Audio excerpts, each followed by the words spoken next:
So I've lived in London now for 21 years. It's a place I call home. It's a place I'm a citizen of, where my children were born and where I plan on being buried. I love this place so much, and I believe it's the greatest city in the world, but it also suffers from something very dark, and it comes out in the form of knife crime. And it's something that sometimes I tell my friends in the States about, and some of them have heard about it, and some of them don't really understand it. And it's a really scary thing. And this weekend, it really reared its ugly head. And we had 15 Londoners that were stabbed, 2 of them that died. And these are the ones that made it in the news. There were more because there was a stabbing right literally in my office, in the lobby of my office. There was blood on the floor of someone coming off the street after being in an incident. The police came.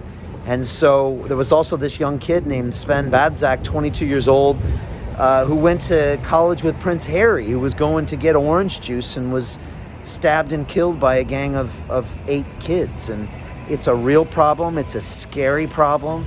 And it's something that just hasn't been addressed in the past 5 years. And if you look at knife crime, it's gone up and up and up again under the rule of the current mayor. And it's something he doesn't address.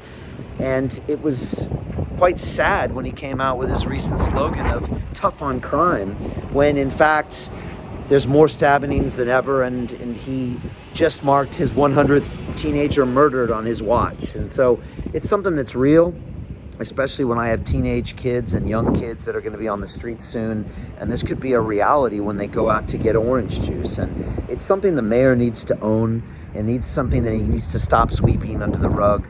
But it also needs a different solution than what he has been doing for the past 5 years. And I have been on the ground speaking with community leaders in Homerton when I spoke there, in Hackney when I spoke there.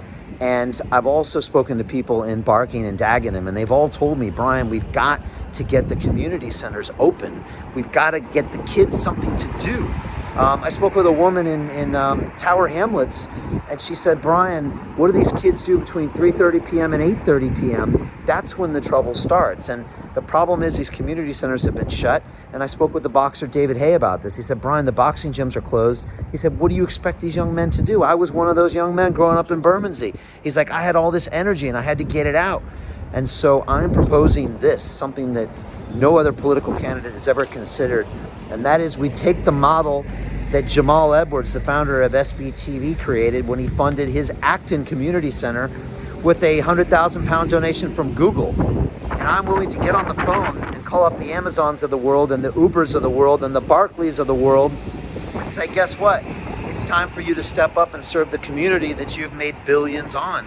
I need 100,000 for this community center in Homerton. I need 100,000 in Lambeth. I need 100,000 in Southwark. I need 100,000 for my friends in Hackney. Step up. We can make this a win-win for everybody, and we can give these young men and young women other options. Imagine if they put that energy into entrepreneurship.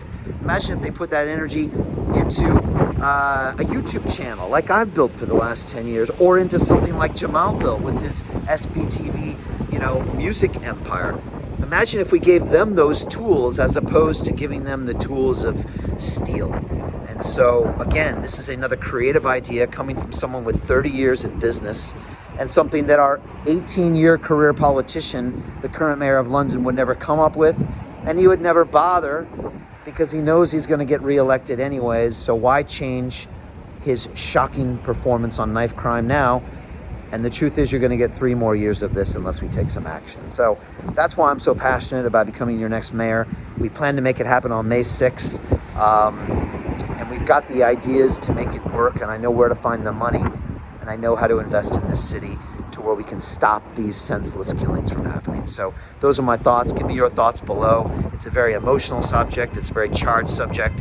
But it's something we have to address right now. And we have to start being honest with what we're doing wrong. Because when teenagers stab other teenagers, it's not their fault. It's our fault.